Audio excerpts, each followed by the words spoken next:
The year is 1984. You're a journalist called Nigel West, and you have been on the trail of a lost Spanish hero from the Second World War ever since you read Sir John Masterman's The Double Cross System in the War of 1939 to 1945, an account of British double agents in World War II. The agent you've been tracking is a rather famous war hero who assisted in the Allied invasion on D-Day, one who has managed to hide his identity and evade the public eye for so long that the only lead you have to go off of is his codename, GARBO. Who was this mystery spy who tricked the Nazis? Some hidden genius? A man bred and raised to be the perfect spy? After a long and tedious search, you uncover the name of GARBO from one of his former colleagues. Juan Pujol Garcia, a Spanish national located in post-Civil War Barcelona, is your man. You call every number in Barcelona under J. Garcia, interviewing each of them to see if any of them are the spy. But no, none of them seem to be the real GARBO. But one does seem close. A man much too young to have been a spy in the Second World War, but a man who claims that his uncle is the fabled GARBO, and has moved to South America some years ago, although he has not made contact in a very long time. After some digging, you get your big break. The real J. Pujol Garcia in Venezuela. One who answers your messages and provides apt information about London during the war, to the point where you can confirm that the man you are speaking with is in fact the legendary GARBO. You arrange for him to meet you in London, and when word of his return to London is announced, he is also invited to Buckingham Palace and to meet with some of his old friends at the MI5 headquarters. This is the story of an Allied spy in World War II. One who managed to act as a double agent against the Nazi powers and managed an incredible amount of deception against the enemy, with and without the assistance of a governing power. This is the story of Juan Pujol Garcia, codename GARBO. Who was Juan Pujol? The first line of Juan's autobiography reads, "My first 40 years were full of adventure," and it sums up his story better than I ever could. The autobiography/biography, Operation GARBO, co-written by Nigel West and Juan Pujol, has inspired and informed most of this essay. It is a great read, and I highly recommend reading, although this video spoils the whole thing. Juan was born to Mercedes Garcia and Juan Pujol. His parents decided to give each of their children their father's surname as a middle name and mother's as a last, a sort of non-hyphenated, hyphenated last name, making him Juan Pujol Garcia. Growing up, Juan idolized his father, seeing him as almost a godlike figure who could do no wrong. In his account, he states, "Perhaps I over-idealize my father, but even if I were to stand back and take a detached view, I would describe him exactly as I have done here." Juan Sr. was an apolitical man who detested the constant conflict in early 20th century Spain, and instilled the same values in his own son, who grew up to consider himself apolitical, even during his time assisting the United Kingdom in the Second World War. Juan Jr. was born at a turbulent time.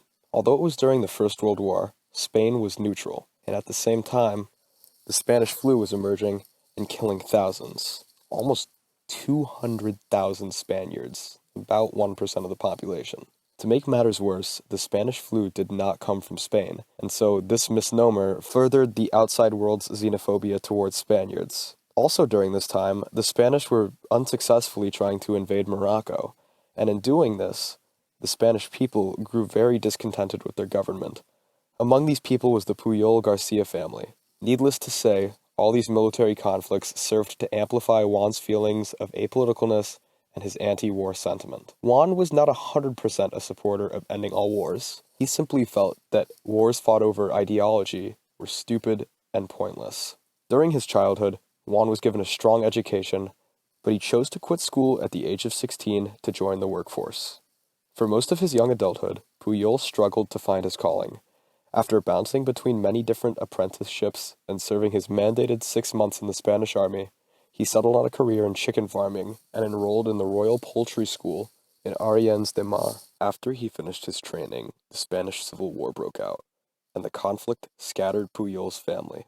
Most of them were falsely accused of being against the Republican Army, who were asserting themselves as those currently in control of Spain. The Civil War, in brief terms, was a conflict between the Republicans, those loyal to the government of Spain before the conflict, who were aligned with Marxist beliefs, and the nationalists of Federico Franco, who were aligned with fascism and ultranationalism that would later be called Nazism. A self-appointed policing squad had searched Juan's sister's home and found that her fiancé was a counter-revolutionary, and they had jailed him with no hope for a trial. A few weeks later, they took his sister and mother as well. Now that the Civil War, one that was being fought over ideology, had taken Juan's family, he wanted to fight back, but he was being conscripted to help fight for the Republicans. Juan instead opted to hide and dodge the draft. He evaded for a short while, but was captured and imprisoned. Thankfully, soon after, he was freed by a resistance group, who managed to hide him until they could acquire false papers for Juan that showed that he was too old to be drafted. Once he was able to live in society again, he began to manage a farm for the Republicans. But their extreme incompetence in designing his farm meant that the whole operation was ultimately unprofitable. The socialist system that was supporting the farm couldn't allow Juan to make the necessary adjustments to allow for profit, which began to make him resent socialism and Marxist beliefs. He eventually resigned and joined the Republican Army on his own volition, intending to defect to the nationalist side to hopefully be sent to the back lines of the conflict and step away from the conflict until it was resolved. His plan, to defect to the nationalist side of the conflict, required him to be sent to the front lines. So, he volunteered as a telegraph cable layer and was sent in. After a brief stint laying telegraph lines, he crossed no man's land and entered into the nationalist territory, where he was immediately captured and interrogated. After being able to have a priest come and vouch for him, the nationalists trusted his story and allowed him to join their cause, where he was initially treated well, but soon came to hate the fascist system as well, as he was arrested for showing his sympathy towards the Catalan army and the monarchy of Spain. The war ended and Juan was discharged. He would come out of it hating both ideological war and the two ideologies under which both he had suffered. By extension, he grew to hate the growing Nazi state in Germany and the Soviet Union, which had backed the respective sides of the Civil War and served to further in the intensity of the conflict. He settled in Madrid, and although the city was very impoverished from the fighting, Juan worked to make a living as a hotel manager. Agent Arabelle. Juan had managed to make it through the Spanish Civil War, fighting on both sides and not having fired a bullet for either, foreshadowing his later involvement in World War II. The Civil War had instilled a few beliefs in Juan. He hated socialist Republicans, who would run the chicken farm into the ground, and, by extension, Juan hated socialism. He also despised how he was treated by the nationalists. Despising this fascist system, and again by extension, he hated nationalism. So I'm sure you can imagine how he reacted when the National Socialist Party in Germany began to rise to power. Juan despised the Nazis. He had learned of the atrocities they had committed against minorities across Europe, and had been strongly condemning the evil he perceived in the party from the beginning. The war that the Nazis seemed to want to fight was the exact kind of war that Juan despised, one of conquest, to spread an ideology, and that is why, when he heard of the invasion of Poland in 1939 and the English declaration of war, he yearned to fight against the Nazis for the British. He theorized how he could assist the war effort, keeping in mind that the last thing he wanted to do was be a foot soldier and kill people. He eventually settled on attempting to become a spy for the English in Spain, and approached the consulate a few times. But unfortunately, the English consulate in Spain at the time was run by a general who was attempting to keep British security extra tight, and would not accept any spies. Undeterred, he moved to join a different espionage service, and joined the German Abu Ghraib. Juan did not approach the German consulate in Madrid due to any sympathies he had with the Nazis. He came there with the exact opposite of the intention that he presented. He introduced himself to the consulate as a Spanish politician, and attempted to gain a meeting with someone to discuss his possible use as a spy for Germany. He laid into his cover story, and, although he had lied in the past to allow his scheme in the Civil War to come to fruition, he brought his misdirection to a whole new level with the Nazis. He pretended at first to be an emphatic supporter of the party and its beliefs, so much so that he landed an interview with one of the officers at the consulate. The interview seemed rocky at first, but with more use of his false Nazism, Juan was able to land a second interview by convincing the officer, Federico, of his support for the cause. Increasingly, Juan was trusted by the Germans. He found it rather odd how quickly they had trusted him and his story, with him not having produced much evidence to back his claims of support. Federico began to teach Juan the intricacies of spying, exclusively over secret cafe meetings across Madrid, giving him exclusive intelligence off the bat of how the German espionage program worked. At one point, Juan had to, quote-unquote, visit family in Barcelona and took a 3-week hiatus from the meetings with Frederico. In reality, he was in Portugal using a passport that he had gotten a few years back to travel. During his secret trip to Portugal, Juan had orchestrated a scheme with a hotel owner and forged a document stating that he was to be sent on a diplomatic mission to England. His cover story to the Nazis was that he was a Spanish diplomat. Somehow, Juan was granted a special travel visa during this time as well, allowing him to travel anywhere in Europe except for Russia and anywhere in North America except for Mexico. From the Nazi point of view, this man had come to them as an enthusiastic candidate for a spy and just gained easy entry into Britain and was now fully capable of carrying out espionage-related activities in the United Kingdom. After another few months of secret cafe meetings, Frederico had taught Juan all there was to know about German espionage, and he was ready for his mission. Juan was set to enter England as a German spy undercover to report back observations of troops and any intelligence on the Allied effort that he could gain. Assigned the codename Arabelle and given a codebook, invisible ink, and $3,000, Juan boarded a plane and traveled to England. Or so the Abwehr, the German Military Intelligence Service, thought. In reality, Juan had moved to a small home in the Portuguese countryside. His wishes were to remain in Spain, but the fact that he had established a connection with the German presence there meant that if he were to be spotted, his deception would unfold.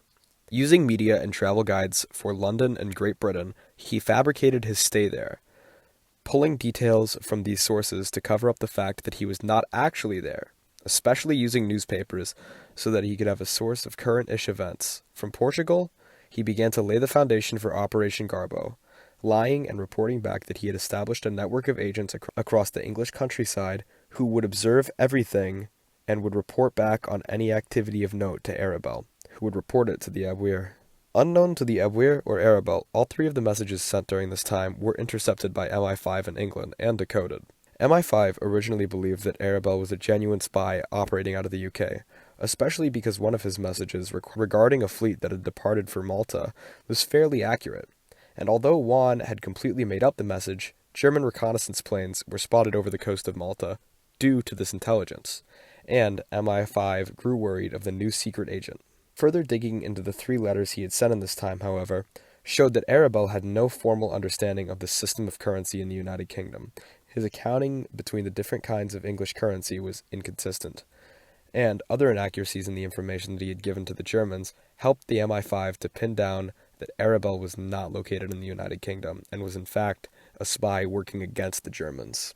By this time, the attacks on Pearl Harbor had happened, and the United States was involved in the war effort. Juan saw this as an easy opportunity once again to provide his talents in espionage to the Allies, and approached the embassy with complete transparency as to his cooperation with the Nazis. Thankfully, the American consulate in Lisbon looked upon Juan favorably, especially because of the spy ring that he had already started to form, and because he had ascertained the trust of the Abwehr, something that was deemed as the hardest part of becoming a double agent. Whenever Juan approached the consulate, the American officer was blown away by the amount of spy work that he had managed to do on his own. This Navy lieutenant got in contact with the MI5 and managed to convince them to set up Juan's transportation to England, where he had already been pretending to be. Since MI5 had already put Arabelle on their radar as a spy who was deceiving the Germans, they were eager to seek him or her out and allow them to use the resources of the MI5 to conduct larger schemes of deception.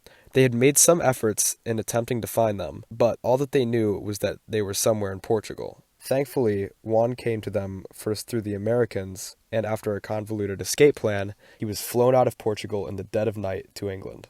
Bovril to Garbo.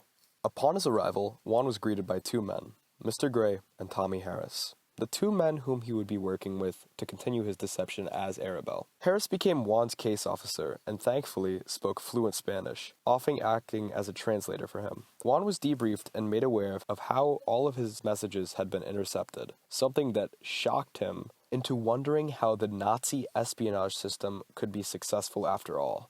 Harris and Gray interviewed Pujol about his imaginary spy network, and they looked into his story to establish that he was truly a trustworthy and valuable spy. During his time in Portugal as Arabelle, Juan had begun to amass a network of English agents across the nation, scattered to strategically feed information to Arabelle and to occasionally send messages of their own. Agents 1, 2, and 3 had been established as independent observers by this time, and had already begun to report information through Arabelle. Now mind you, none of these people were real. Although Juan had formed a cover story for each of them, they were all at this time just intricate creations of his imagination. This information was passed on to the Abwehr, and, if important enough, would be bounced to Berlin and read by the High Command, something that happened a few times to the intelligence Arabelle provided. This is all to say that Juan had fooled the Germans so well that he had 3 imaginary people sending the Nazis on wild goose chases. With the small network he had already established, Juan, in allegiance with the MI5, began to expand the story. First, he was given the codename Bovril after the drink concentrate, but later on, after comments from Mr. White about how amazing of an actor Juan was turning out to be, his codename was reassigned to Garbo after the famous actress Greta Garbo. Mr. White's comments on Juan's acting ability could not be more accurate. He managed to make the Nazis, and specifically the Abwehr, chase their tails for pretty much the rest of the war. I will dive into the specifics later, but it can be stated as a fact that Garbo, Juan Pujol, played a significant role in weakening the Nazis through his masterful deception with the assistance of the MI5 and British government. The Deception of Garbo.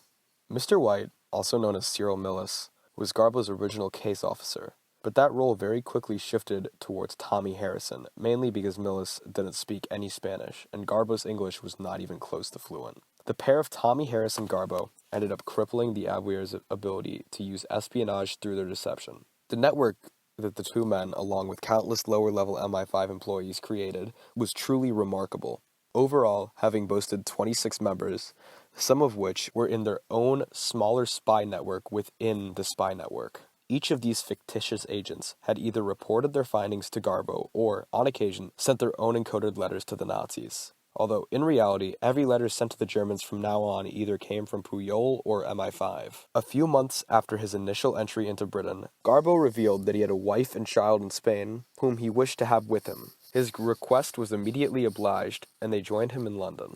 In the time that Garbo was writing letters with the MI5, over 300 individual letters were sent, each averaging close to 2,000 words. It was at this time that hundreds of letters were being sent and received. The Germans gave up recruiting new spies into their espionage networks, and relied solely on their pre-established spies and Garbo.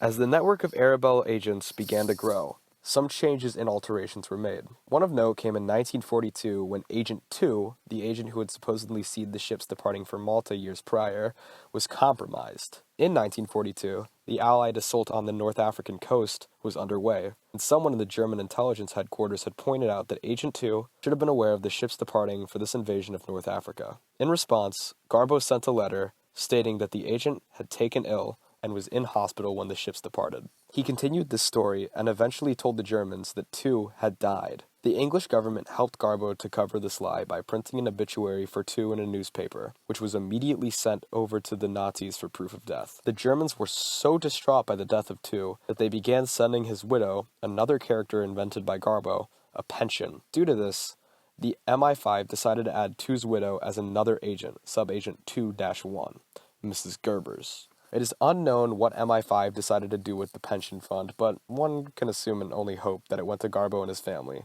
Throughout the messages, false truth movements, and reports, Garbo was forced to trickle in real information. On one such of these occasions, during Operation Torch, the Allied invasion of North Africa, Garbo provided perfect intelligence about when the ships were departing and that they were in Mediterranean camo. The thing is, although the letter he was sending was dated for the day of the invasion, it was purposefully held onto for a week so that it could be sent to the Nazis after the fact and helped to increase Garbo's credibility. The Germans responded in high praise on the accuracy of the intel and apologized profusely to Garbo, the man who had just sabotaged them, for not getting to use this intelligence. In response, Garbo decided to chastise the Nazis, something that he did quite frequently, expressing his deep hate for them in the only way that he really could. Over this time, Garbo began to be respected by the Germans so much that they would treat him like a senior officer, and he responded to them by being extremely strict, calling out any mistakes they would make and verbally harassing them for any minor missteps. Due to this late letter, the Nazis realized that Garbo's information was too valuable to be transported via mail, so they discreetly sent a package to Garbo. It was immediately forwarded to MI5 headquarters, where they were given an up-to-date Enigma machine, as well as all of the Enigma codes, up to the highest security level, due to the Nazis' faith at Garbo. Along with these codes came radio codes and instructions on how to encode and decode Nazi transmissions. The Nazis were asking Garbo to open radio communications. This was good and bad news. To start with the bad news, Garbo could no longer send accurate messages late due to the speed and directness of radio contact. But on the bright side, the Nazis were sending the top secret daily updated Enigma codes directly to the MI5. This meant that along with the Enigma machine they had already been given, they no longer had to code break and could hear everything the Nazis were saying clearly. This was a huge help to the Allies as the Enigma code was relatively universal, and breaking it so easily meant that efforts could be devoted elsewhere, making one of the first of many of Garbo's silent advances to help the Allied victory of World War II. Garbo's radio operator was another fictitious agent, played by Juan himself, sending the radio transmissions himself and writing a good majority of them. Operation Overlord and Operation Fortitude. Throughout the war, Garbo, Harris, and the team at MI5 had been sabotaging the Nazis on a small scale, feeding them bad intel and misleading their efforts. But their opportunity to leave a lasting mark on the war was about to come. By the time that the Americans had joined the war, whispers of a large-scale amphibious invasion of Europe had circulated. And in early 1944, the Germans were even hearing murmurs of this invasion. What would later come to be known as Operation Overlord had been brewing in the background of the Allies' battle strategy for some time now. General Dwight D. Eisenhower was set to spearhead the assault, and after much deliberation, it was decided that the Allies should invade on the north shores of France, specifically on the coast of Normandy. This operation needed to be kept top secret and hidden from the Germans, who were already inspecting an invasion of Europe soon, and if they knew the specifics, there was a high likelihood that they would be able to respond and crush the invading force. The Nazis had already alerted Garbo to be on the lookout for any evidence of how this invasion may play out, where the Allies were planning to land, and how much ordnance they planned to come in with. Garbo, instead, was about to pull out his most intricate act of deception, and between January 1944 and D-Day, said Allied invasion, Garbo and his team at MI5 sent an average of 4 transmissions a day, totaling over 500 by the time that all was said and done. These transmissions and reports supposedly came from every corner of his network, and contained valuable information, if it had been true, that is. Under Eisenhower, Operation Bodyguard was launched, the full deception strategy of the Allies for Operation Overlord, and within Operation Bodyguard was Operation Fortitude, the MI5 and Garbo's branch of the strategy. Focusing on deceiving the Nazis as to where the invasion was taking place, Fortitude was split into 2 halves, Fortitude North and Fortitude South. Fortitude North was set to convince the Nazis that troops were accumulating in the Scottish Highlands preparing for battle and invasion into Norway. This was done successfully by using heavy amounts of false radio traffic, specifically just done by driving around really strong radio transmitters in a few vans across the countryside. Fortitude South was a bit more complicated. It planned to deceive the Nazis as to exactly where on the north shore of France the invasion would be taking place. First, by Garbo and his agents' invention of an American army group. FUSAG, or the First United States Army Group, had existed on paper before the war as a placeholder for the commander and staff of the 12th Army Group. At the 12th's activation in 1944, the commander and his staff moved to this new army group, but failed to dissolve FUSAG at the request of the heads of Operation Fortitude. From this point forward, FUSAG was used to convince the Nazis that the army group was preparing in Dover to cross directly into France on the shores of Pas-de-Calais, and that this invasion would be the big one into Europe. Fortitude South chose Pas-de-Calais for its perceived strategic advantage. Its shores were deemed to be the closest of France to England, and across the relatively short 22-mile Strait of Dover, so it was deemed to be the perfect location to quickly transport a ton of troops. Even Hitler himself had decided that Pas-de-Calais was the most logical call for the Allies. The 2 plans were set to have their trials by fire in early June of 1944, when the invasion now known as D-Day took place. However, Fortitude South had one more ace up its sleeve before D-Day. The night before, MI5 officials gave Garbo and Harris permission to tell the Nazis about D-Day. Now, this would not by any means be revealing the extent or even the exact landing area, but it would alert the Nazis at the same time that the invasion was about to happen that one of Garbo's agents, a soldier stationed in Southampton, was being prepared to invade France's north coast.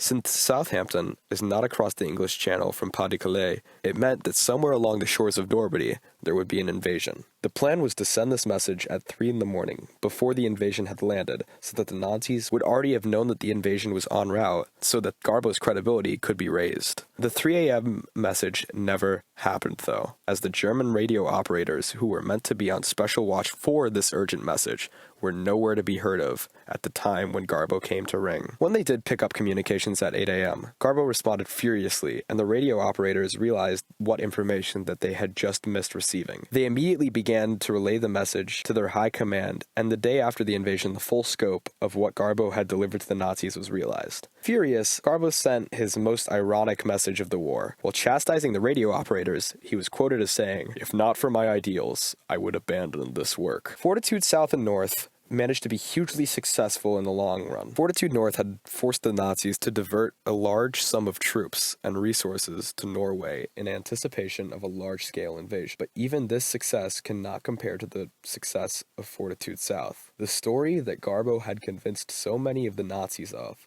was that the invasion of Normandy was purely diversionary, and there was no allied intent of capturing the territory. The imaginary Fusag was still being leveraged to the Allies' favor days after D-Day, specifically on D-Day +3, June 9th, when Garbo sent probably his most impactful transmission ever. It was meant to be the summary of a meeting that he had had with some of his agents. One of the biggest points of interest in said meeting was the fact that Fusag was still in position in southeast England and could strike at any time. Due to this fact, the Germans had 2 armored divisions and 19 infantry divisions on the coast of Pas-de-Calais waiting for the real invasion of Europe, which honestly had transpired 3 days ago. At one point, the Nazi general, Erwin Rommel, suggested moving the defenses at Pas-de-Calais to aid in the defense of Normandy. This request was shot down by the commander-in-chief, Field Marshal Gerd von Rundstedt, who was fully sold on Garbo's fairy tale of a Fusag and another large-scale invasion into Europe.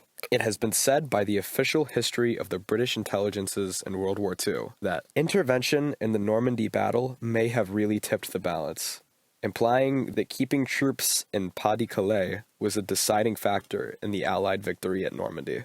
Funnily enough, this whole affair landed Garbo in a higher standing with the Nazis. His and Harris's assumption that the radio transmission would have lent them more credibility couldn't have been more accurate. Garbo's communication to the Nazis during D-Day had been so beneficial in their eyes that once the information that he had given was relayed to Hitler himself, it was decided that Garbo, or Arabelle as he was known by the Nazis, should receive the Iron Cross, one of the highest Nazi military orders of excellence, usually reserved only for combat veterans.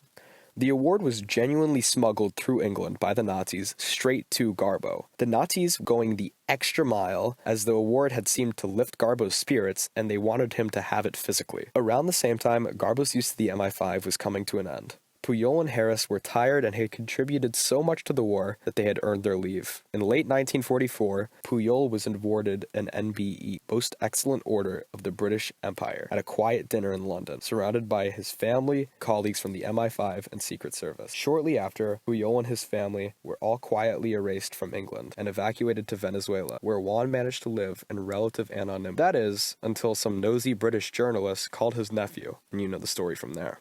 Conclusion. All that evil needs to succeed is for good men to do nothing. The significance of Garbo cannot be overstated. He is a shining example of how one man's determination and sense of right can drive him to fight back against tyranny.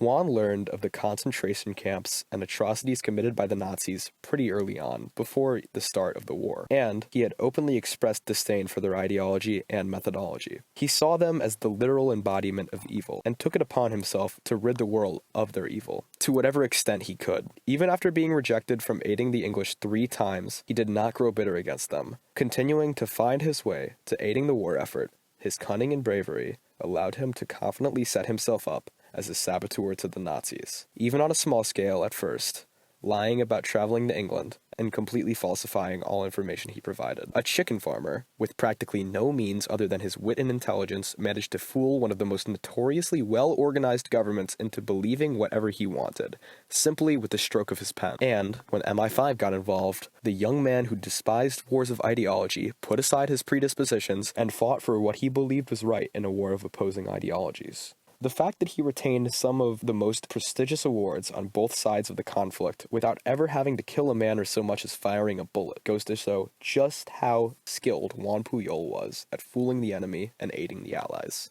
Just as forgotten as Juan Pujol may be, so too are the countless unknown, unnamed MI5 operatives and employees who aided him and Tommy Harris in Operation Garbo. The scale of this deception would have never been possible without the aid of these fine men and women. Tommy Harris, Juan Pujol's case officer, and essentially the co-leader of the operation, was probably one of the most integral parts of the system and recorded everything. He sadly passed a few decades later in a car accident. The story of Juan Pujol Garcia should be told more often and frequently than it is. The example that Juan sets is one that everyone should aspire to, regardless of where he was in the world, no matter what came his way. If and when he saw a great evil, he fought it with everything he had, essentially devoting his life to his cause.